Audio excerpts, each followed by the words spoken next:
വിശുദ്ധ ലൂക്ക എഴുതിയ സുവിശേഷം അദ്ധ്യായം 15, 11 മുതൽ 32 വരെയുള്ള വാക്യങ്ങൾ. ധൂർത്തപുത്രന്റെ ഉപമ. അവൻ പറഞ്ഞു, ഒരു മനുഷ്യന് 2 പുത്രന്മാരുണ്ടായിരുന്നു. ഇളയവൻ പിതാവിനോട് പറഞ്ഞു, പിതാവേ, സ്വത്തിൽ എൻ്റെ ഓഹരി എനിക്ക് തരിക. അവൻ സ്വത്ത് അവർക്കായി ഭാഗിച്ചു. ഏറെ താമസിയാതെ ഇളയ മകൻ എല്ലാം ശേഖരിച്ചുകൊണ്ട് ദൂരദേശത്തേക്ക് പോയി. അവിടെ ധൂർത്തനായി ജീവിച്ച് സ്വത്ത് നശിപ്പിച്ചു കളഞ്ഞു. അവനെല്ലാം ചെലവഴിച്ചു കഴിഞ്ഞപ്പോൾ ആ ദേശത്ത് ഒരു കഠിന ക്ഷാമം ഉണ്ടാവുകയും അവൻ ഞെരുക്കത്തിലാവുകയും ചെയ്തു. അവൻ ആ ദേശത്തെ ഒരു പൗരന്റെ അടുത്ത് അഭയം തേടി. അയാൾ അവനെ പന്നികളെ മേയ്ക്കാൻ വയലിലേക്ക് അയച്ചു. പന്നി തിന്നിരുന്ന തവിടെങ്കിലും കൊണ്ട് വയറു നിറയ്ക്കാൻ അവൻ ആശിച്ചു. പക്ഷേ ആരും അവന് കൊടുത്തില്ല. അപ്പോഴവന് സുബോധമുണ്ടായി.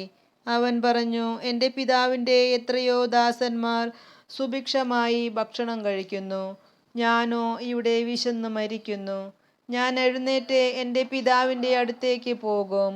ഞാൻ അവനോട് പറയും, പിതാവേ, സ്വർഗത്തിനെതിരായും നിന്റെ മുൻപിലും ഞാൻ പാപം ചെയ്തു. നിന്റെ പുത്രൻ എന്ന് വിളിക്കപ്പെടാൻ ഞാൻ ഇനി യോഗ്യനല്ല. നിന്റെ ദാസരിൽ ഒരുവനായി എന്നെ സ്വീകരിക്കണമേ. അവൻ എഴുന്നേറ്റ് പിതാവിൻ്റെ അടുത്തേക്ക് ചെന്നു. ദൂരെ വെച്ചു തന്നെ പിതാവ് അവനെ കണ്ടു. അവൻ മനസ്സലിഞ്ഞ് ഓടിച്ചെന്ന് അവനെ കെട്ടിപ്പിടിച്ച് ചുംബിച്ചു. മകൻ പറഞ്ഞു, പിതാവേ, സ്വർഗത്തിനെതിരായും നിന്റെ മുൻപിലും ഞാൻ പാപം ചെയ്തു. നിന്റെ പുത്രൻ എന്ന് വിളിക്കപ്പെടാൻ ഞാൻ ഇനി യോഗ്യനല്ല.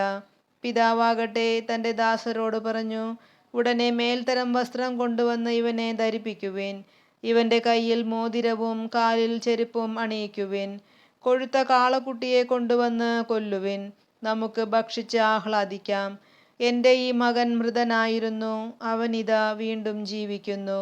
അവൻ നഷ്ടപ്പെട്ടിരുന്നു, ഇപ്പോൾ വീണ്ടു കിട്ടിയിരിക്കുന്നു. അവർ ആഹ്ലാദിക്കാൻ തുടങ്ങി. അവൻ്റെ മൂത്ത മകൻ വയലിലായിരുന്നു. അവൻ തിരിച്ചു വരുമ്പോൾ വീടിനടുത്തു വെച്ച് സംഗീതത്തിൻ്റെയും നൃത്തത്തിൻ്റെയും ശബ്ദം കേട്ടു. അവൻ ഒരു വേലക്കാരനെ വിളിച്ചു കാര്യം തിരക്കി. വേലക്കാരൻ പറഞ്ഞു, നിന്റെ സഹോദരൻ തിരിച്ചു വന്നിരിക്കുന്നു. അവന് സസുഖം തിരിച്ചു കിട്ടിയതുകൊണ്ട് നിന്റെ പിതാവ് കൊഴുത്ത കാളക്കുട്ടിയെ കൊന്നിരിക്കുന്നു. അവൻ കോപിച്ച് അകത്ത് കയറാൻ വിസമ്മതിച്ചു. പിതാവ് പറഞ്ഞു, വന്ന് അവനോട് സാന്ത്വനങ്ങൾ പറഞ്ഞു. എന്നാൽ അവൻ പിതാവിനോട് പറഞ്ഞു, നോക്കൂ, എത്ര വർഷമായി ഞാൻ നിനക്ക് ദാസ്യവേല ചെയ്യുന്നു. ഒരിക്കലും നിന്റെ കൽപ്പന ഞാൻ ലംഘിച്ചിട്ടില്ല. എങ്കിലും എൻ്റെ കൂട്ടുകാരോടൊത്ത് ആഹ്ലാദിക്കാൻ ഒരു ആട്ടിൻകുട്ടിയെ പോലും നീ എനിക്ക് തന്നില്ല. എന്നാൽ വേശ്യകളോട് കൂട്ടുചേർന്ന് നിന്റെ സ്വത്തെല്ലാം ധൂർത്തടിച്ച നിന്റെ ഈ മകൻ തിരിച്ചു വന്നപ്പോൾ അവനു വേണ്ടി നീ കൊഴുത്ത കാളയെ കൊന്നിരിക്കുന്നു. അപ്പോൾ പിതാവ് പറഞ്ഞു, മകനെ, നീ എപ്പോഴും എന്നോട് കൂടെ ഉണ്ടല്ലോ. എനിക്കുള്ളതെല്ലാം നിന്റേതാണ്. ഇപ്പോൾ നമ്മൾ ആനന്ദിക്കുകയും ആഹ്ലാദിക്കുകയും വേണം.